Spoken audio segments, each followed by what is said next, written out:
Assalamualaikum warahmatullahi wabarakatuh. Halo teman-teman, selamat datang lagi di channel saya. Pada video kali ini saya akan memberikan tips mengenal sistem EV ya, atau sistem kontrol elektronik, yaitu sensor, aktuator, dan ECU.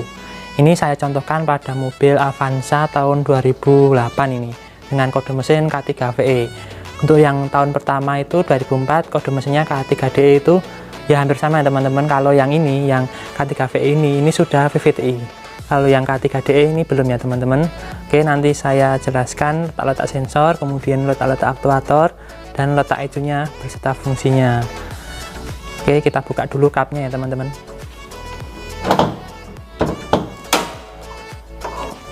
Oke, ini adalah mesin K3VE Avanza. Di sini kalau di filternya ini ciri khasnya ada DOHC ya, double overhead crankshaft, kemudian 16V itu 16 valve atau 16 katup, kemudian ada tulisan EV, dan yang terbaru ini VVTi, variable valve timing intelligent. Oke teman-teman, sebelum saya lanjut videonya, jangan lupa like video ini dan subscribe channel saya bagi yang belum.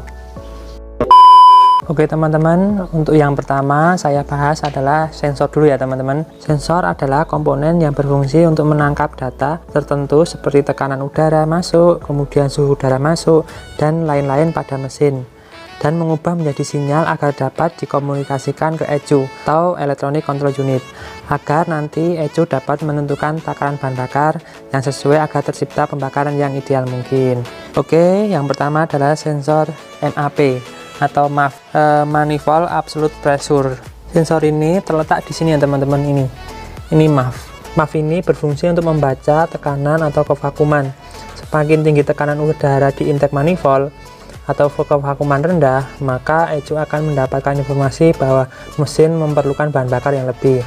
Contohnya yang sangat mencolok adalah ketika menanjak atau akselerasi. Jadi MAF ini adalah untuk mengetahui kevakuman pada intake manifold, sensor MAF ini. Oke, selanjutnya adalah ini ya teman-teman. Ini adalah IAT atau intake air temperature sensor. Sensor ini berfungsi sebagai pengukur suhu udara yang masuk. Berdasarkan data dari sensor ini, ECU akan menentukan jumlah bahan bakar yang akan diinjeksikan berdasarkan suhu yang terbaca. Contohnya saat cuaca dingin, maka jumlah bahan bakar yang akan ditambah agar mesin mudah untuk dihidupkan, seperti itu. Ini IAT. Oke teman-teman, setelah itu adalah TPS. Sensor TPS ada di sini ya teman-teman, bawahnya MAF tadi. Ini ya teman-teman. Nah ini, nih, jadi di atasnya filter udara, terus di bawahnya ini ada 3 kabel ini ya teman-teman. Ini TPS. Sensor TPS berfungsi untuk membaca bukaan katup throttle. Tentunya semakin besar pembukaan throttle yang terbaca, maka ECU akan memberikan bahan bakar yang lebih banyak daripada saat pembukaan throttle kecil. Seperti itu untuk fungsi dari TPS. Oke, selanjutnya adalah yang sebelah sini ya teman-teman. Ini dekat exhaust manifold. Nih teman-teman. Ini sensornya. Ini adalah sensor oksigen. Sensor oksigen ini berfungsi untuk mengukur kadar oksigen pada gas buang ya. Dari kadar oksigen pada gas buang inilah nantinya dapat diketahui sempurnanya tidak pembakaran yang terjadi di dalam silinder. Contohnya, jika kadar oksigen pada gas buang lebih besar dari 3%, maka dapat diketahui bahwa campuran bahan bakar yang masuk ke dalam silinder terlalu kurus atau terlalu irit, sehingga oksigen tidak habis terbakar dengan bahan bakar. Dan jika oksigen kurang dari 0,3%, maka campuran bahan bakar terlalu gemuk atau boros. Ya, ini adalah fungsi dari oksigen sensor ya teman-teman. Oke, selanjutnya adalah nih di belakang, di bawah sini ya teman-teman. Di bawah sini. Oke teman-teman, ini saya kasihkan obeng untuk penunjuknya. Ini ya teman-teman.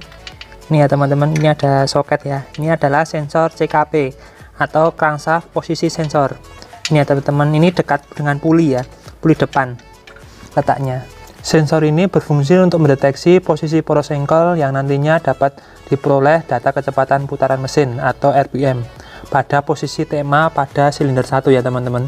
Oke, selanjutnya kita sebelah sini ya teman-teman. Nah, di bawahnya intake manifold di sini ya teman-teman. Ada namanya knock sensor, agak dalam ya teman-teman. Nah, situ. Nah, itu ya teman-teman. Ini ya. Nah ini ada sensor ya. Nah ini namanya knock sensor. Knock sensor ini berfungsi untuk mendeteksi knocking atau getaran yang terjadi oleh piston akibat timing pengapian yang terlalu maju. Saat terjadi knocking, maka timing pengapian akan dimundurkan. Saat tidak terjadi knocking, maka timing pengapian akan dimajukan ya, sampai nyaris terjadi knocking. Maka pada posisi itulah akan didapat timing pengapian yang pas, sehingga mesin dapat menghasilkan volume yang maksimal. Oke, ini adalah knock sensor. Setelah itu kurang 2 sensor lagi di belakang ya teman-teman. Oke teman-teman, selanjutnya adalah sensor WTS, water temperature sensor, dan sensor CMP, kamsah posisi sensor. Untuk kedua sensor letaknya ada di belakang sana ya teman-teman. Setelah ini ada filter, kemudian di belakang sini ini ada 2 sensor. Oke teman-teman, di depan saya ini saya menggunakan engine trainer, tipenya mesin sama K3VE. Untuk selanjutnya, sensor yang selanjutnya ini ya teman-teman, nih CMP, kamsah posisi sensor. Ini letaknya di belakang ya teman-teman. Tadi saya menggunakan mobil Avanza, tadi tidak bisa kelihatan ya. Ini kelihatan ini CMP. CMP ini berfungsi untuk menentukan posisi kamsaf ya, yang nantinya dapat diketahui posisi TMA pada masing-masing silinder. Ini. Oke, selanjutnya adalah WTS. WTS yang ini teman-teman. Ya, yang berwarna silver. Ini WTS atau water temperature sensor. Sensor WTS ini berfungsi untuk mengukur air pendingin sebagai referensi suhu mesin ya. Saat suhu mesin dingin, maka bahan bakar yang masuk ke dalam silinder akan tambah, dan berlaku sebaliknya. Seperti itu. Ini WTS ya teman-teman. Oke teman-teman, tadi saya sudah menjelaskan letak dan fungsinya sensor. Sekarang kita akan membahas mengenai aktuator pada mesin Avanza K3VE ini ya. Oke, untuk yang pertama, di dalam ruang mesin ini ada injektor ya teman-teman. Di mana letaknya injektor? Untuk letaknya injektor, ketika kita tidak membuka ini, kita bisa intip ya, yang berwarna oranye itu ya teman-teman. Itu ada 4, karena ini 4 silinder. Injektor ini berfungsi dalam atau perannya menyemprotkan bahan bakar ke dalam ruang bakar pada masing-masing atau tiap-tiap silinder. Kerja injektor itu dikendalikan oleh ECU atau ECM ya, dari hasil data digital melalui sensor MAF atau MAP ya. Bukan hanya kapan harus menyemprotkan bahan bakar, tetapi juga lamanya waktu penyemprotan juga diatur oleh ECU. Ini injektor. Oke, setelah tadi injektor, di sini ada ISC. Ada ISC ya teman-teman, ini ya teman-teman, ISC ini. Ini ISC. ISC ini atau kita sebut dengan idle speed control. Ini perannya adalah mengontrol kecepatan idle atau stasioner pada mesin. Caranya bagaimana? Dengan cara mengatur jumlah udara yang masuk ke dalam ruang bakar pada saat pedal gas tidak ditekan. Putaran mesin ini pada saat idle biasanya berkisar antara 800 sampai 1000 rpm. Ini idle speed control, ISC. Oke teman-teman, setelah aktuator tadi idle speed control ini, kemudian kita di sini. Ini VSV atau kita sebut dengan vacuum switch valve. Aktuator ini VSV atau vacuum switch valve. Ini komponen ini merupakan memiliki fungsi untuk membuka saluran uap bensin dari tangki melalui coracle canister ya, dan disalurkan ke dalam mesin melalui throttle body. Uap bensin dari tangki tersebut akan ikut terbakar di dalam mesin. Atau VSV ini biasanya bekerja setelah kondisi mesin sudah panas. Komponen ini biasanya terletak di sekitar throttle body dengan saluran selang ukuran kecil dengan ciri memiliki 2 kabel ini ya teman-teman. Nah ini di atas seperti ini, dekatnya throttle. Ini dekatnya throttle. Oke, selanjutnya adalah aktuator OCV. Ini OCV. OCV ini adalah oil control valve. Aktuator OCV ini merupakan katup yang digunakan pada mobil Avanza untuk mengontrol tekanan oli ya.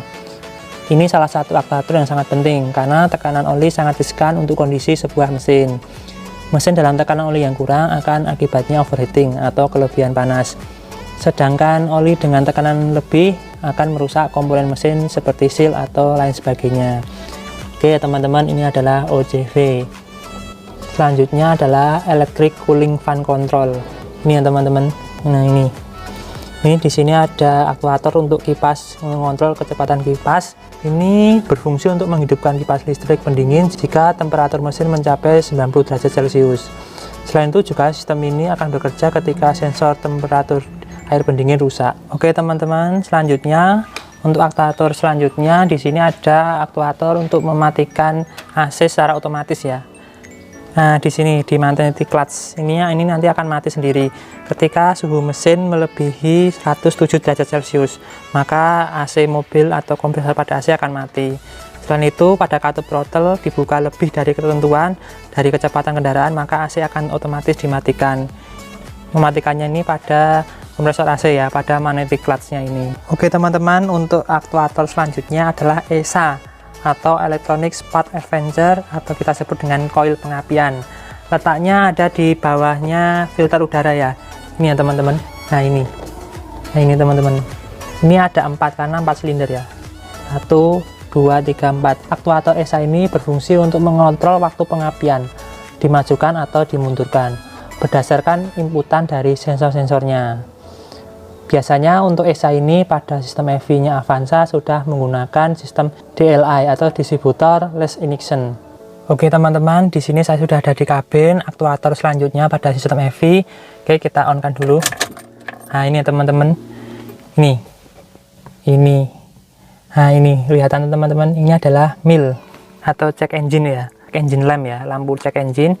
Biasanya ditunjukkan pada simbol seperti ini. Letaknya check engine ada di depan kemudi ya, ada di dashboard ini, berwarna kuning. Check engine ini berfungsi untuk memberitahukan pada kemudi bahwa ada permasalahan pada sensor-sensor sistem EV ya. Mungkin aktuator, sensor, ataupun ECU. Check engine lamp ini menyala berarti ada masalah pada sistem EV. Tapi ketika mesin belum dihidupkan seperti ini, maka dia tetap menyala ya teman-teman. Oke, kita hidupkan dulu. Ketika dihidupkan, check engine harus mati. Ketika tidak mati, maka ada permasalahan pada sistem EV-nya. Oke, kita starter. Nah, sepertinya teman-teman hilang ya. Berarti tidak ada permasalahan pada sistem EV-nya mobil Avanza K3VE ini. Jika teman-teman ada masalah check engine hidup, maka langsung saja ke bengkel ya teman-teman, agar mana diketahui sensor-sensor atau sistem EV yang rusak. Aktuator selanjutnya ada di luar lagi ya teman-teman. Kita matikan dulu mesinnya.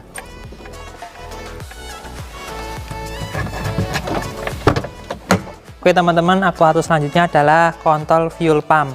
Biasanya ada di tangki ya teman-teman. Nah, tangkinya ada di bawah sini. Ini nanti itu juga adalah aktuator. Kontrol pompa bahan bakar ini berfungsi untuk mematikan kerja pompa bahan bakar ketika engine dalam keadaan mati. Pompa bahan bakar ini adalah sistem elektrik ya, dengan nanti ada perintah dari sistem. Oke teman-teman, tadi sudah aktuator dan sensor. Kita akan membahas tentang ECM atau ECU ya, Electronic Control Module atau Electronic Control Unit. Oke, letaknya kita buka bagian sini ya teman-teman. Ini sudah saya buka. Kita buka ini. Oke, sebenarnya ini ya agak kurang jelas ya, tetapi nggak apa-apa lah. Nih, kita langsung ke dalam sini ya teman-teman. Nah, itu teman-teman, yang berwarna abu-abu itu ya teman-teman. Kemudian ada soketnya berwarna putih. Kemudian ada kabel warna merah, kuning, putih, hitam, coklat itu ya teman-teman. Itu namanya ECM, otaknya mobil atau otaknya pada EV. Oke teman-teman, ECM atau ECU ini biasanya sirkuit ya, untuk central control atau kontrol utama. Biasanya kalau di komputer itu bernama CPU atau prosesor ya, Intel seperti itu. Ini sama ya, ini ada di mobil. Fungsinya yaitu mengatur kinerja mesin dari mulai proses starting atau mulai penyalaan pertama pada mobil, kemudian penyalaan busi, kemudian penginjisan bahan bakar, hingga proses cooling atau sistem pendingin pada mesin. Biasanya nanti ECU ini akan membaca data-data dari sensor, kemudian akan mengolah, setelah itu akan mengirimkan data ini atau sinyal ini ke aktuator, sehingga aktuator akan melakukan apa yang diperintahkan oleh ECU ini. Oke teman-teman, ini adalah ECU, sudah saya bahas semua mulai dari sensor, aktuator, dan ECU. Bila teman-teman ada pertanyaan bisa tulislah di kolom komentar. Jangan lupa like video ini dan subscribe channel saya bagi yang belum. Sekian dan terima kasih, saya akhiri. Wassalamualaikum warahmatullahi wabarakatuh.